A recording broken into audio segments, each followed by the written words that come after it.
بسم اللہ الرحمن الرحیم۔ ایک صاحب نے معلوم کیا ہے کہ جو بعل نامی بت کے پتلے جلائے جا رہے ہیں ایران کے اندر، اور اسرائیل کا خاص طور سے ذکر ہو رہا ہے، تو اسرائیل کا کیا تعلق ہے اس سے؟ کیا اسرائیلی جو ہیں ابھی بھی وہ بعل نامی بت کی پوجا کرتے ہیں یا ماضی میں کرتے رہے ہیں؟ اور دوسرے یہ کہ عرب کے جو لوگ تھے، خاص طور سے مکہ المکرمہ اور مدینہ منورہ کے لوگ، کیا وہ بھی بعل نامی بت کی پوجا کیا کرتے تھے؟ حضرت خالد بن ولید رضی اللہ عنہ کے بارے میں آتا ہے کہ انہوں نے ایک بت کو توڑا تھا، تو کیا وہ بعل نامی بت ہی تھا؟ تو ان باتوں کی وضاحت کر دی جائے تو دیکھیں جواب میں عرض ہے، اصل یہ جو ایران کے اندر پتلے جلائے جا رہے ہیں بعل کے، تو اور اسرائیل کا ذکر ہو رہا ہے، تو چونکہ پہلی بات تو یہ کہ یہ جو ایپسٹین تھا یہ یہودی ہی تھا، اسرائیل سے اس کا تعلق تھا، یہودی تھا، اور یہی اسی کے بارے میں یہ بات ہو رہی ہے کہ اس کا جو آئلینڈ تھا وہاں یہ بعل نامی جو بت ہے اس کی یہ پوجا بھی کر رہا تھا، تو اس وجہ سے جو ہے خاص اسرائیل کا ذکر اس وقت ہو رہا ہے۔ اگرچہ اس وقت جو اسرائیلی ہیں، یہودی ہیں،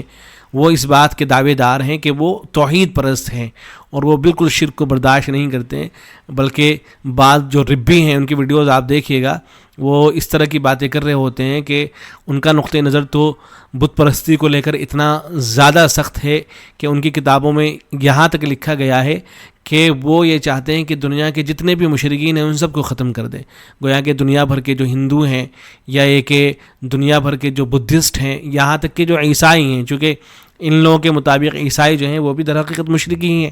اس لیے کہ وہ بھی جو ہے خدا کے ساتھ میں حضرت عیسیٰ علیہ السلام کو معبود مانتے ہیں، تو ان کے بارے میں، عیسائیوں کے بارے میں بھی ان کا نقطہ نظر یہی ہے کہ در حقیقت ان کو اس روئے زمین پر رہنے کا حق حاصل نہیں ہے۔ بس موٹی سی بات یہ ہے کہ یہودیوں کا نقطہ نظر یہ ہے کہ روئے زمین پر بس ان کو رہنے کا حق حاصل ہے، باقی تو روئے زمین پر کسی کو بھی رہنے کا حق حاصل نہیں ہے، تو اس طرح کی باتیں ان کی طرف سے ہوتی ہیں۔ لیکن حقیقت یہ ہے کہ ماضی میں جو ہے یہ جتنے بھی اسرائیلی تھے یہ سب کے سب جو ہے بت پرست رہے ہیں، اور یہ جو بعل نامی بت تھا بڑے پیمانے پر جو ہے اس کی عبادت کسی زمانے کے اندر ہوتی رہی ہے۔ چنانچہ تاریخ کی کتابوں کے اندر بعض حضرات نے ان باتوں کو لکھا ہے، تاریخ کی کتابوں میں بھی لکھا گیا ہے، اور ایسے ہی بعض مفسرین نے بھی ان باتوں کو لکھا گیا ہے کہ یہ بات تاریخی طور پر ثابت ہے کہ بابل سے لے کر مصر تک پورے مشرق اوسط میں بعل پرستی پھیلی ہوئی تھی، اور خصوصاً لبنان، شام اور فلسطین کی مشرق اقوام بری طرح اس میں مبتلا تھیں۔ بنی اسرائیل جب مصر سے نکلے اس کے بعد وہ فلسطین اور اردن کے مشرقی حصے میں آ کر آباد ہو گئے، اور تورات کے جو سخت احکامات ان کو دیے گئے تھے ان کی خلاف ورزی کرنی انہوں نے شروع کر دی، اور ان علاقوں کی جو مشرق قومیں تھیں ان کے ساتھ شادی کرنے لگے، بیاہ کرنے لگے، اور تعلقات ان سے قائم کرنے لگے۔ تو چونکہ یہ شرک کیا کرتے تھے تو یہ جو بنی اسرائیل قوم تھی ان کے اندر بھی یہ مرض پھیلنے لگا، اور بائبل کا بیان یہ ہے کہ حضرت موسیٰ علیہ السلام اور ان کے جو خلیفہ تھے حضرت یوشع ابن نون، ان کی وفات کے بعد ہی بنی اسرائیل میں یہ اخلاقی اور دینی زوال رونما ہونا شروع ہو گیا تھا، اور بنی اسرائیل نے خدا کے آگے بدی کی اور بعل کی پرستش کرنی شروع کر دی، اور خداوند کو چھوڑ کر بعل اور استارات کی پرستش کرنے لگے، گویا کہ استارات نامی بھی ایک بت تھا، اس کی بھی یہ پوجا کیا کرتے تھے۔ یہ باتیں جو عہد نامہ قدیم ہے، بائبل جو ہے اس کے اندر یہ باتیں لکھی گئی ہیں۔ ایسے ہی لکھا گیا کہ اس زمانے میں بعل پرستی اسرائیلیوں میں اس قدر گھس چکی تھی کہ بائبل کے بیان کے مطابق ان کی ایک بستی میں اعلانیہ طور پر بعل کا مذبح بنا ہوا تھا۔ بہت ممکن ہے کہ یہ جو ایپسٹین تھا اس کے ذہن میں یہ خیال یہیں سے آیا ہو، اس لیے کہ کسی زمانے میں یہ تھا کہ باقاعدہ جو بعل نامی بت تھا اس کے لیے ایک ذبح خانہ بنا رکھا تھا جس پر قربانیاں کی جاتی تھی۔ ایک خدا پرست اسرائیلی نے اس حالت کو برداشت نہ کیا، اور اس نے رات کے وقت چپکے سے یہ مذبح اور جو ذبح خانہ تھا اس کو توڑ دیا، اس لیے کہ یہاں بلی دی جا رہی تھی تو اس نے توڑ دیا۔ دوسرے روز ایک مجمع کثیر اکٹھا ہو گیا، اور وہ اس شخص کے قتل کا مطالبہ کرنے لگے جس نے شرک کے اڈے کو توڑا تھا۔ یہ باتیں سب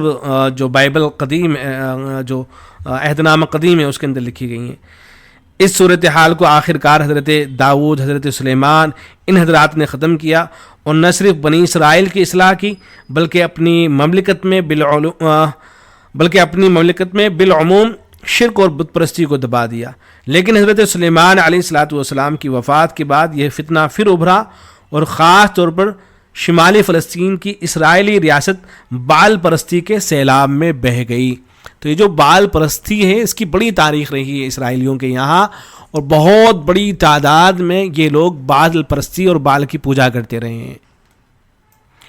البتہ مکۃ المکرمہ اور مدینہ منورہ کے جو لوگ تھے وہ دوسرے بتوں کی تو پوجا کیا کرتے تھے، جیسے مکۃ المکرمہ کے آس پاس جو منات تھا یا لات تھا یا عزا تھا، ان کی پوجا ہوا کرتی تھی، یا تو طائف میں یا مکۃ المکرمہ کے آس پاس یا مدینہ منورہ کے آس پاس یہ مختلف بت تھے، یا دو بت تھے اصاف اور نائلہ جو صفا اور مروا کے درمیان میں رکھے ہوئے تھے، جو صفا اور مروا دو پہاڑیاں ہیں ان پر دو بت رکھے ہوئے تھے اصاف اور نائلہ نام کے، تو ان کی پرستش ہونے لگی تھی، ان کی پوجا ہوا کرتی تھی۔ اور وہ جو قصہ ہے حضرت خالد بن ولید رضی اللہ تعالیٰ عنہ کا، تو حضرت خالد بن ولید رضی اللہ تعالیٰ عنہ نے جو بت توڑا تھا وہ بال کا بت نہیں تھا، بلکہ وہ عزا تھی، عزا کا جو بت تھا اس کو توڑا تھا۔ اللہ کے نبی صلی اللہ علیہ وسلم نے حضرت خالد بن ولید رضی اللہ عنہ کو بھیجا تھا وادی نخلا کے اندر، حضرت تشریف لے گئے تھے اور اس کو توڑ کے واپس بھی آ گئے تھے، لیکن آپ صلی اللہ علیہ وسلم نے دوبارہ سے بھیجا، پوچھا ان سے کہ کیا کر کے آئے ہو حضرت خالد بن ولید رضی اللہ عنہ سے، تو حضرت نے فرمایا کہ میں جو عزا نامی بت تھا اس کو توڑ کے آ رہا ہوں، تو آپ صلی اللہ علیہ وسلم نے فرمایا کہ نہیں دوبارہ جاؤ۔ چنانچہ حضرت خالد بن ولید رضی اللہ عنہ دوبارہ تشریف لے گئے۔ تو بعض روایتوں کے اندر یہ بات ذکر ہوئی ہے کہ جب حضرت خالد بن ولید رضی اللہ عنہ تشریف لے گئے تو جو بال نامی بت تھا جس کو توڑ دیا گیا تھا، تو اس کے پاس ان کو ایک کالی عجیب و غریب عورت نظر آئی جس کے بدن پر کپڑے نہیں تھے، بال اس کے بکھرے ہوئے تھے، تو حضرت خالد بن ولید رضی اللہ عنہ نے اس کو قتل کیا، اور پھر اس کے بعد آپ صلی اللہ علیہ وسلم کو آگے خبر دی، تو آپ صلی اللہ علیہ وسلم نے فرمایا کہ تلک العزا، جس کو قتل کر کے آئے ہو یہی عزا تھی در حقیقت۔ تو یہ کتابوں کے اندر یہ بات نقل ہوئی ہے۔ تو حضرت خالد بن ولید رضی اللہ تعالیٰ نے بال کو قتل نہیں کیا تھا بلکہ عزا کو قتل کیا تھا۔ بہت ممکن ہے کہ کوئی جنیہ رہی ہو، جیسے اس سے پہلے بھی یہ بات آ چکی ہے کہ جنات وغیرہ جو ہے بعض مرتبہ اس طرح سے انسانوں کو بہکانے کی، گمراہ کرنے کی کوشش کرتے ہیں، تو بہت ممکن ہے کہ وہ کوئی شیطان، کوئی جن یا جنیہ رہی ہو اور وہ انسانوں کو اس طرح سے بہکا رہی ہو۔ تو بہرحال حضرت خالد بن ولید رضی اللہ تعالیٰ نے اس کو جو ہے قتل کر دیا تھا۔ تفسیر ابن کثیر کے اندر علامہ ابن کثیر رحمۃ اللہ علیہ نے، تفسیر ابن کثیر نہیں بلکہ تاریخ ابن کثیر کے اندر اس قصے کو بہت تفصیل کے ساتھ نقل کیا ہے، حضرت خالد بن ولید رضی اللہ تعالیٰ نے کس طرح سے عزا کو جو ہے منہدم کیا تھا۔ چنانچہ لکھا گیا ہے کہ حضرت خالد بن ولید رضی اللہ تعالیٰ عنہ عزا کو گرانے کے لیے بھیجا گیا، تو مقام نخلا میں ایک بت خانہ تھا، قریش، کنانہ اور مضر اس کی خوب تعظیم کیا کرتے تھے۔ اس کے مجاور جو تھے بنی شیبان کے قبیلے میں سے بنو سلیم، جو قریش کے حلیف تھے، یہ اس کے جو ہے مجاور تھے۔ تو حضرت خالد رضی اللہ تعالیٰ عنہ کی آمد کا علم ہوا تو اپنی تلوار لٹکا کر یہ کہتے ہوئے چڑھ آئے کہ اے عزا، تو خالد پر ایک ناقابل شکست حملہ کر، اپنی اوڑھنی اتار دے اور کوشش کرے عزا، اگر تم نے خالد کو قتل نہ کیا تو اپنے موجودہ گناہ میں لوٹ آ یا مدد طلب کر۔ واقعی کے حوالے سے حضرت خالد رضی اللہ عنہ کا قصہ بیان کیا گیا ہے کہ حضرت خالد رضی اللہ عنہ حضور صلی اللہ علیہ وسلم کی خدمت میں آئے اور آپ کو سارا واقعہ بتایا، تو رسول اکرم صلی اللہ علیہ وسلم نے پوچھا کہ تم نے کچھ دیکھا؟ تو انہوں نے فرمایا کہ نہیں۔ تو آپ صلی اللہ علیہ وسلم نے فرمایا کہ پھر جاؤ۔ تو جب وہ آئے تو اس بت خانے سے ایک بھیانک شکل کی کالی عورت پراگن دسر چیختی چلاتی باہر آئی،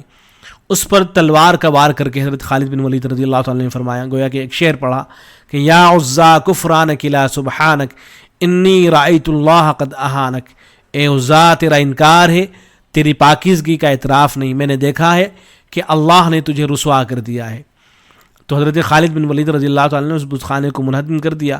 اور رسول اکرم صلی اللہ علیہ وسلم کو اطلاع دی، تو آپ نے فرمایا کہ یہی عزا تھی، آئندہ اس کی عبادت نہیں ہوگی۔ امام بیہقی رحمۃ اللہ علیہ نے اس کو روایت کیا ہے۔ ایسے ایک روایت اس طرح سے آئی ہے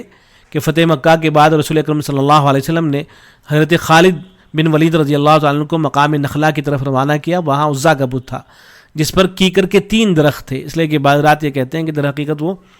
جو بت بنا ہوا تھا وہ کیکر کے درختوں کا بنا ہوا تھا۔ تو حضرت خالد رضی اللہ تعالیٰ عنہ نے وہ کاٹ دیے اور بت خانے کو گرا دیا۔ رسول اکرم صلی اللہ علیہ وسلم کو آ کر اطلاع دی تو آپ نے فرمایا کہ پھر جاؤ، تم نے مکمل خاتمہ نہیں کیا۔ چنانچہ حضرت خالد رضی اللہ تعالیٰ عنہ واپس آئے